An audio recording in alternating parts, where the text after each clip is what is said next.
I never thought I'd be in this position, caught between my wife and my mother, forced to make a decision that would tear my family apart. But here I am, feeling like the world's biggest asshole, even though deep down I know I'm doing the right thing. Growing up, it was just my mom and me. She worked her fingers to the bone to give me everything I needed, and I always felt loved and supported. We had a great relationship, and I thought our family was perfect. Sure, it was small, but it was ours. My mom's best friend, Alex, had been a constant presence in our lives for as long as I could remember. He was there for all the important moments, always ready with a helping hand or a shoulder to cry on.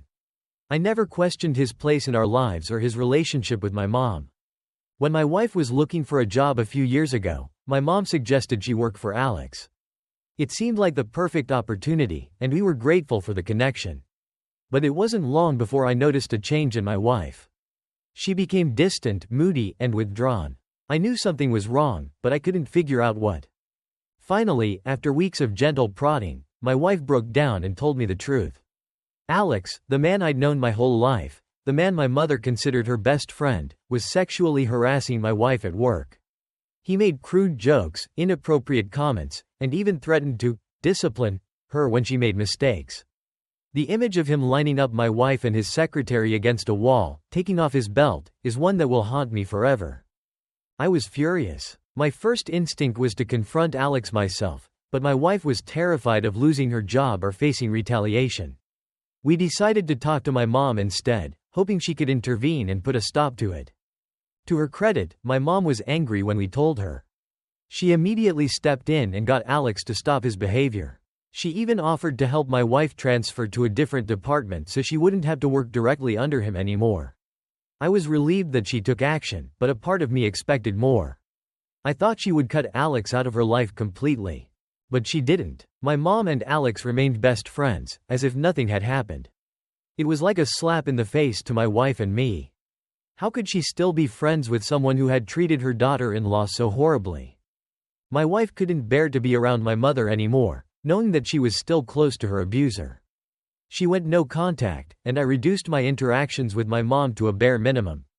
It was painful, but I understood my wife's position. How could she feel safe or respected around someone who maintained a friendship with the man who had degraded and threatened her? When we found out my wife was pregnant, our joy was tempered by the knowledge that this rift in our family would affect our child. My wife was adamant that she didn't want my mother to be a part of our baby's life as long as she remained friends with Alex.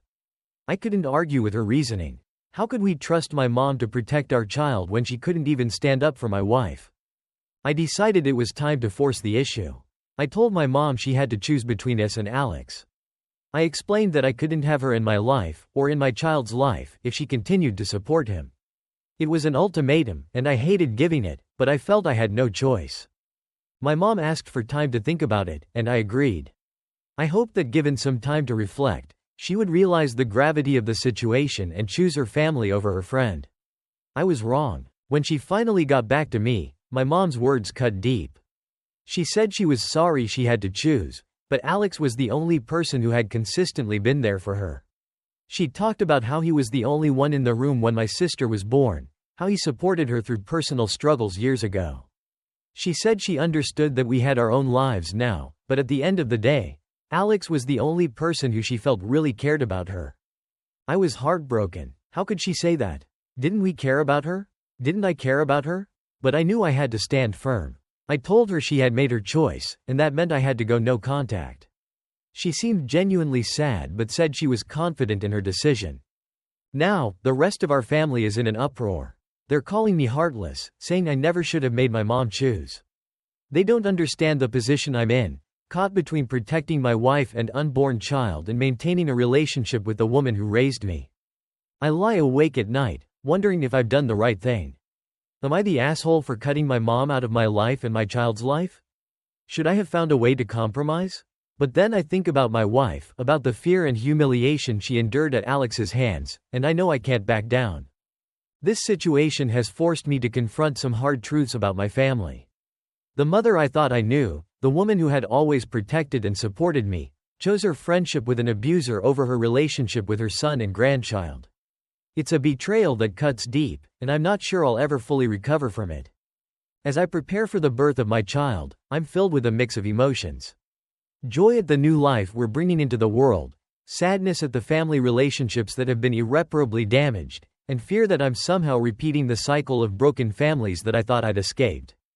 But when I look at my wife, when I feel our baby kick, I know I'm doing the right thing. My job now is to protect my family, to create a safe and loving environment for our child. If that means cutting ties with my mother, as painful as it is, then that's what I have to do. I hope that someday, my mom will realize the gravity of her choice. I hope she'll understand why we had to take this stand. But until then, I have to focus on my wife, our baby, and the family we're creating.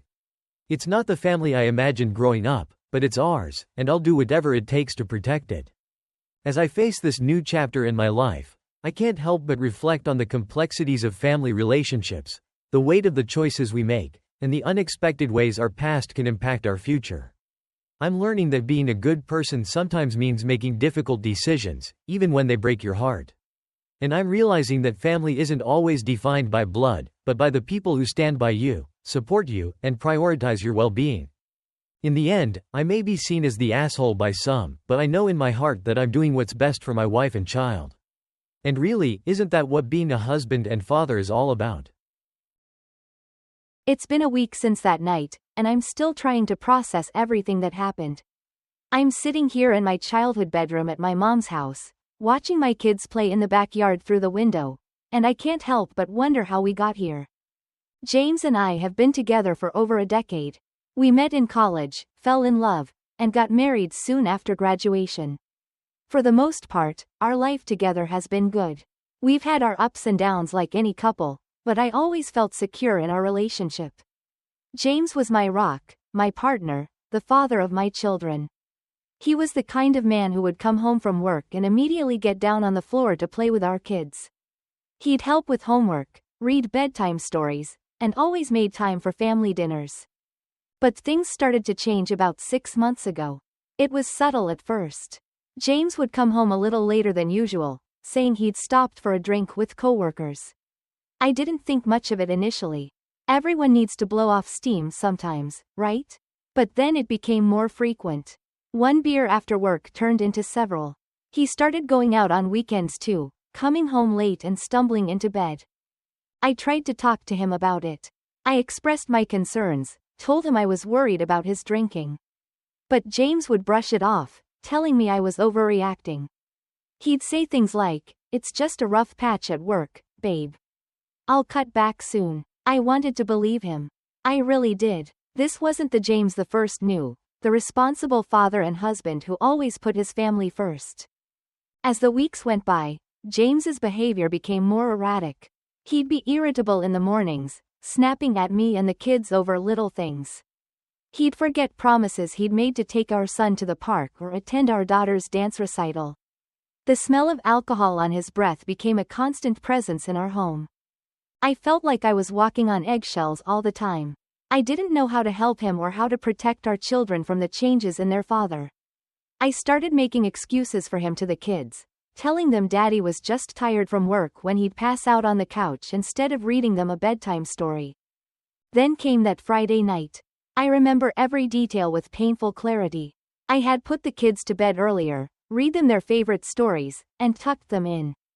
Then I sat in the living room, waiting for James to come home. It was past midnight, and I was worried sick. When I heard his car pull into the driveway, I felt a mix of relief and dread. The moment James walked through the door, I knew something was different. His eyes were bloodshot, and there was a rage in them I'd never seen before. He stumbled into the living room, reeking of alcohol, and started yelling before I could even say a word. The things he said, they cut deep. He accused me of not caring about him, of not understanding how hard he worked for our family. He called me names I never thought I'd hear from the man I loved. I tried to calm him down, speaking in a low voice, reminding him that the kids were asleep. But my words seemed to fuel his anger even more. Before I knew what was happening, James was right in my face. I could feel his hot breath on my skin as he continued to yell. And then, in a moment that will be forever seared into my memory, he shoved me hard. I fell back onto the couch, more shocked than hurt. In all our years together, James had never laid a hand on me in anger. As I sat there, stunned, I heard a small voice from the hallway. Our son was standing there in his pajamas, tears streaming down his face. He must have woken up from the noise. Seeing him there, terrified and confused, something inside me snapped. James turned his anger on our son, yelling at him to go back to bed. The look of fear on my little boy's face was something no child should ever experience, especially not because of their own father. In that moment, I knew I had to get my children out of there. I got up from the couch, grabbed my son's hand, and rushed to my daughter's room. I scooped her up, still half asleep, and headed for the door. James was still yelling, but his words were becoming slurred and incoherent. I didn't look back as I loaded the kids into the car and drove away. The drive to my mom's house felt like it took forever. My son was crying in the backseat, and my daughter was confused and groggy. I tried to keep my voice calm as I told them we were going to have a sleepover at Grandma's house, but inside I was falling apart. When we arrived at my mom's, it was nearly 2 a.m. She opened the door in her robe, took one look at us, and ushered us inside without a word. Once the kids were settled in the guest room, I broke down and told her everything. My mom was furious. I've never seen her so angry. She held me as I cried, assuring me that I did the right thing by leaving. She told me we could stay as long as we needed to, that she would help me figure things out. The next morning, the reality of what had happened hit me full force. My phone was flooded with messages and missed calls from James. Voicemails where he alternated between apologizing profusely and angrily demanding to know where we were. Text messages swearing he didn't remember what happened, that he would stop drinking, begging me to come home. I didn't know what to do. Part of me wanted to believe him, to think that this was just a terrible mistake and that things could go back to normal. But another part of me, a stronger part, knew that I couldn't risk my children's safety or my own. As the days passed, word of what happened spread to our friends and family. The reactions were mixed. Some, like my mom, were supportive and told me I did the right thing. Others weren't so understanding. James's family, in particular, think I overreacted. They say it was just one bad night, that James would never hurt us, that I'm tearing our family apart by staying away. Some of our mutual friends have reached out, telling me I should give James another chance. They say everyone makes mistakes, that marriage is about working through the hard times. Part of me wants to scream at them, to ask if they'd be saying the same thing if it was their spouse who came home drunk and violent. It's been a week now, and I'm still at my mom's house. The kids are confused and keep asking when we're going home. I don't know how to explain to them what's happening. How do you tell a 6-year-old and a 3-year-old that their dad, who they adore, scared mommy so much that we had to leave? James has been sober since that night, or at least that's what he tells me. He's begging for another chance, swearing he'll get help, that he'll do whatever it takes to make things right. He's even offered to move out of our house so the kids and I can come home, saying he'll stay with his brother until I feel comfortable having him back. I want to believe him. I want to believe that the man I married, the father of my children, is still in there somewhere. But every time I close my eyes, I see the rage in his face that night. I hear his angry words, feel the force of his hands shoving me. And worse, I see the terror on my son's face as he watched his father lose control. I know I need to make a decision soon. We can't stay at my mom's forever, and the kids need stability. But I'm torn. Do I give James another chance? Do I risk going back, hoping that this was truly a one-time thing? Or do I start planning for a future without him, a future where I'm a single mother? Part of me feels guilty for even considering leaving. We took vows, promised to stick together through better or worse. But I never imagined worse would look like this. I never thought I'd have to choose between my marriage and the safety of my children. I've started looking into counseling, both for myself and for the kids. I know we're all going to need help processing what happened, regardless of what I decide to do. I've also reached out to a lawyer, just to understand what my options are if I do decide to leave James. As I sit here, watching my children play in my mom's backyard, I can't help but feel a mix of sadness and anger. Sadness for the life I thought we had, for the future I imagined for our family. Anger at James for putting us in this situation, for letting alcohol take control and jeopardizing everything we've built together. I know I have a difficult road ahead, no matter what I choose. If I go back to James, I'll always be wondering if it could happen again, always be on edge. If I leave, I'll be facing a future I never planned for, raising 2 kids on my own. In the end, I know I have to do what's best for my children. They deserve to feel safe and loved in their own home. They deserve a father who puts them first, who doesn't let alcohol come between him and his family. And I deserve to feel safe too. I deserve a partner who respects me, who would never raise a hand to me in anger. As I write this, I still don't know what I'm going to do. But I do know that I'm not the asshole here. I did what I had to do to protect my children and myself. Whatever happens next, I'll face it with the knowledge that I'm strong enough to make tough decisions when it counts. For now, I'm taking it one day at a time.